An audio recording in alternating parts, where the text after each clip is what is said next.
If you were to ask me what is my most favorite, most used, most practical stitching accessory, I would say hands down, without a doubt, it's the needle minder. They are super fun to buy, but they are also super fun and easy to make. So I'm gonna show you exactly how I like to do it.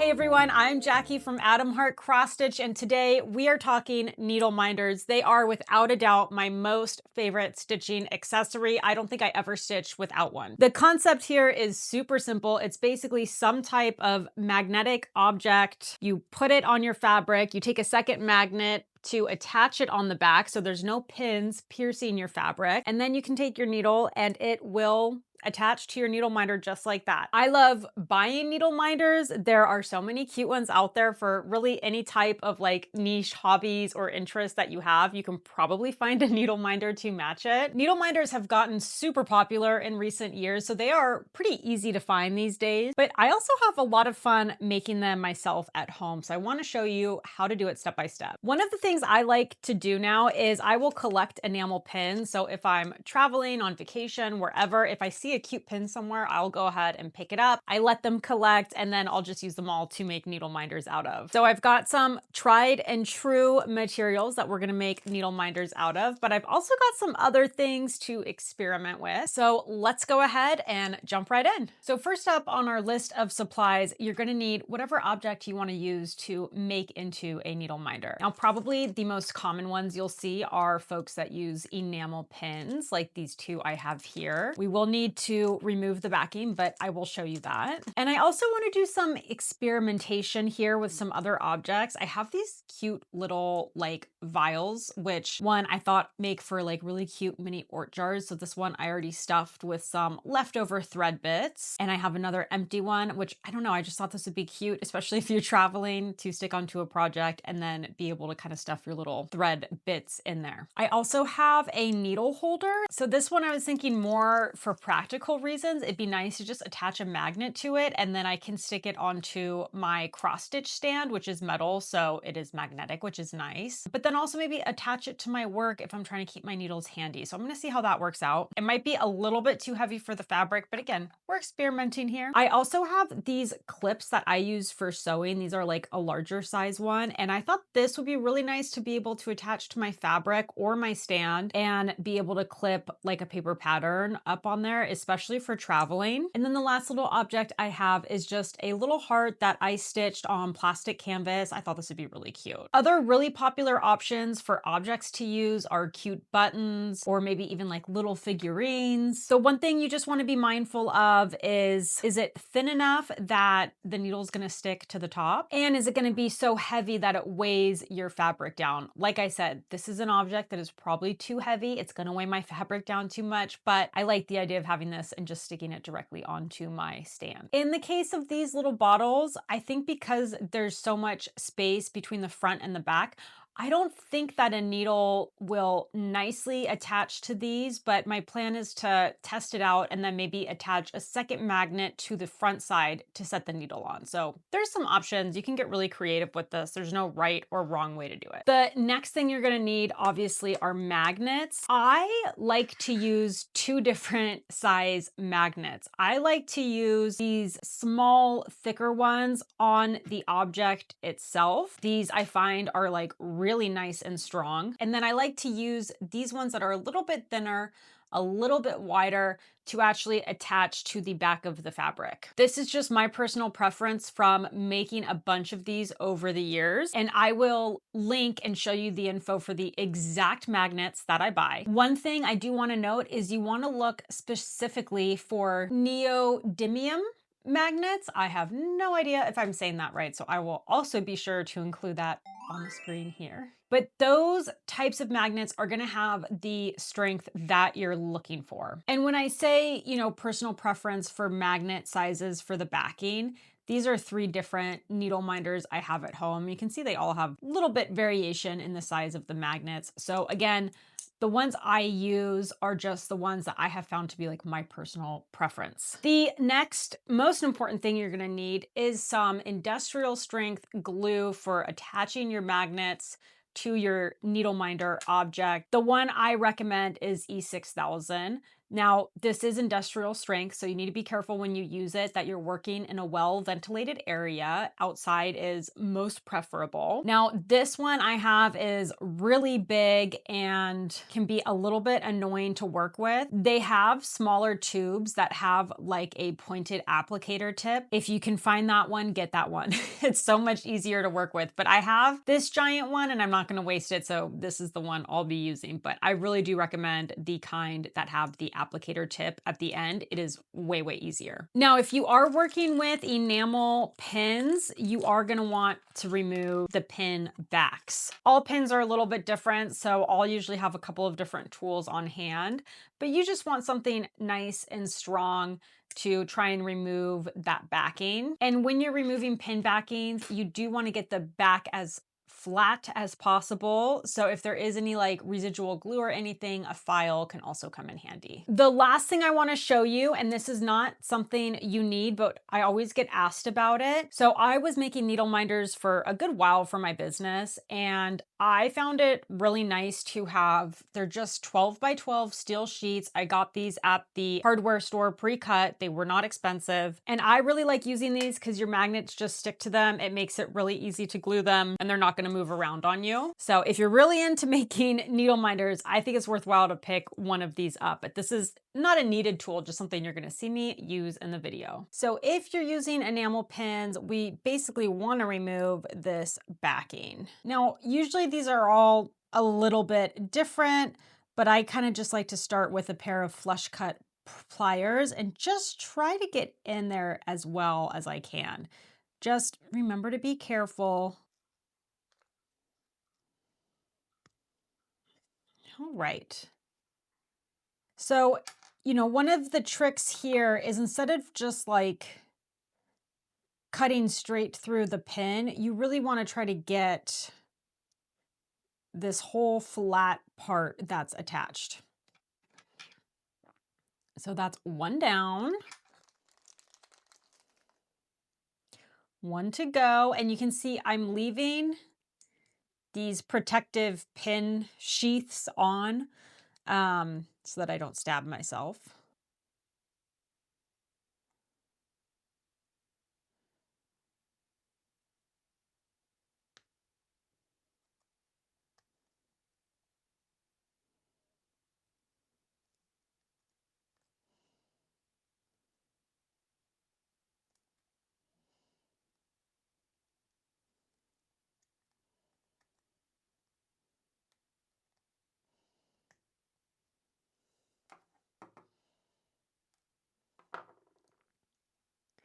And this one's still got some of that backing on there, so I'm just going to continue to kind of work it off as best I can.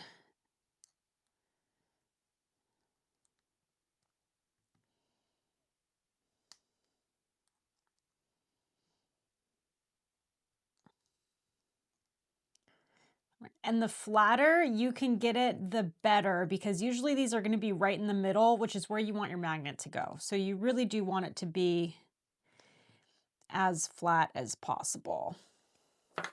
So any more residue that I can't get off with my pliers, I'm going to take a file. This is like a really heavy duty grit and just kind of file the back.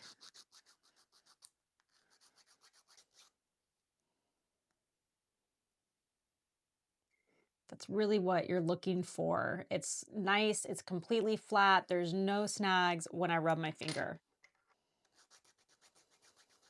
So now I'm gonna take my magnet board. Again, if you don't have one of these, that's okay. And I'm gonna take my magnets that I plan on attaching to the back of my minders and just kind of lay them out here. Now, again, with my E6000 glue, like I said earlier, this big tube has a really big opening and this stuff is a little bit hard to work with. Find the one with the small applicator tip. It's making this step way easier. And this is also where you want to work in a well-ventilated area. You may also want to wear gloves. But I'm going to take this, and if I had one with a smaller opening, I would just plop it directly on my magnets. But instead, I'm going to put some on this plate. And just using a small wooden dowel, I'm gonna attach some to each of the magnets.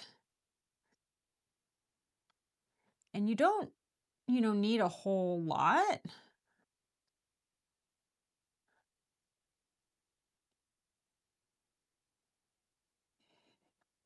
If you go too thick, when you press your object on top of the magnets, it is going to spill out all over the sides, which isn't a huge deal, especially if you're just making this for your own use at home. Sometimes if they're needle minders that I'm selling, I do want to make sure it's all like really nice and cleaned up, but these are just for me for fun. Now, if you're not using a board, you might find it easier to just put glue directly on your object. Because I'm using this magnetic board, I've got my glue on top of my magnets, and I'm just gonna take my object, put it right there, kind of attach it where I want it.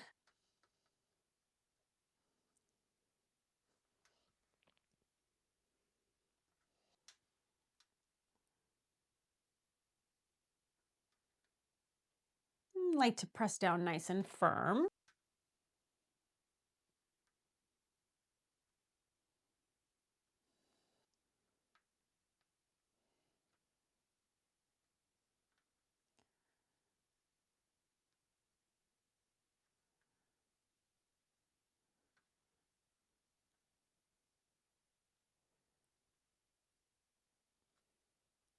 Now, one thing I do want to do real quick is just check how well these are going to hold my needle.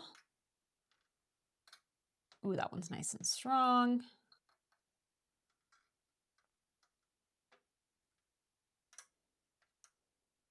That one won't, I know that.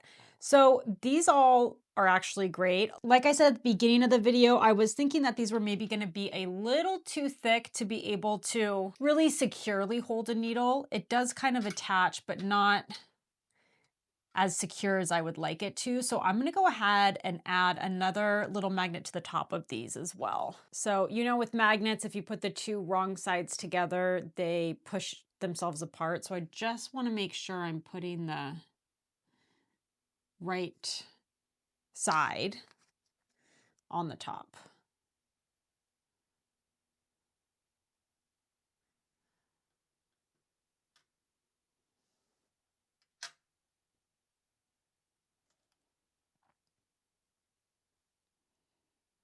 So these definitely aren't as cute with a magnet on the top, but they're gonna work a lot better. Okay, so now the hardest part of this project, we need to let all of this cure for a full 24 hours. Now, the big reason I like using this magnetic board is these are all gonna stay put where they are.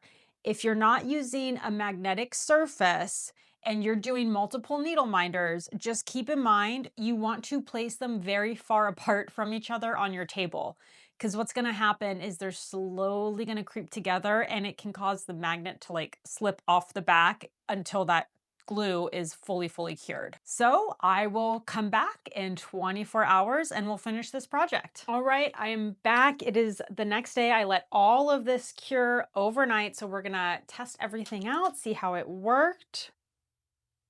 Nice and secure. I'm very excited about this. I'm always looking for needles when I'm stitching all the time, even when I place them in a spot where I'm like, that's convenient. Nope, it never is. Nice.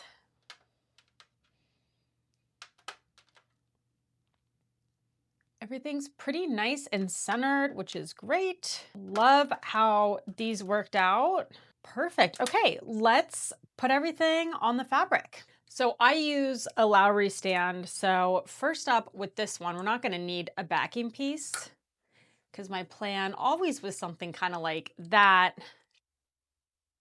I'm actually so excited about this. Now I can just take extra needles, pop them in this little holder, and they will always be nice and close by. So that's amazing. And then just out of curiosity, I'm gonna see how heavy this is if I were to put it directly on my fabric. And you know what?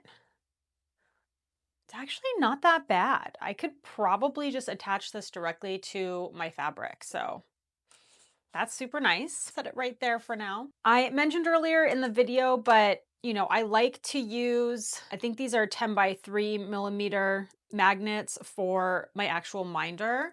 And then I like to use these, I believe they're 12 by 2 for the backing. Again, I will link to everything, but all you do is you place your needle minder on the front, you take your backing magnet, bring it around to the back, and it attaches just like that. You can move them around.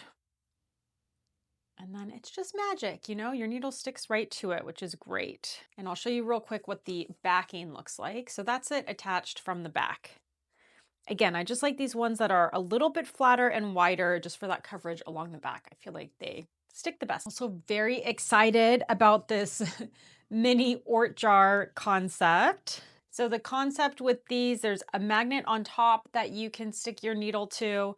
And then I really liked this idea of being able to pop the cork off, and then all those small little cut pieces that you encounter while you stitch that are just too small to save, just kind of stick in the little jar. I think that's super cute. And then even just having one filled up, if you're like me and save all your thread and yarn scraps, this is a cute little project to make use of them. You could just fill these up with those, and I think it's pretty cute and decorative. And then this one, I have my little heart that I stitched on plastic canvas. Also works amazing. I've got another just cute enamel pin. And then this last one, again, I was thinking it would be nice to, especially when I'm traveling, have a way to attach like a paper pattern that's not big and bulky. So one, I can just attach this directly to my Lowry stand, but I would also be able to just attach it directly to my work. Now this little bit is magnetic. It's not like, it holds the needle just fine. It's not super strong. You could add another magnet to the front just like we did with these if you really wanted to put your needle on there as well.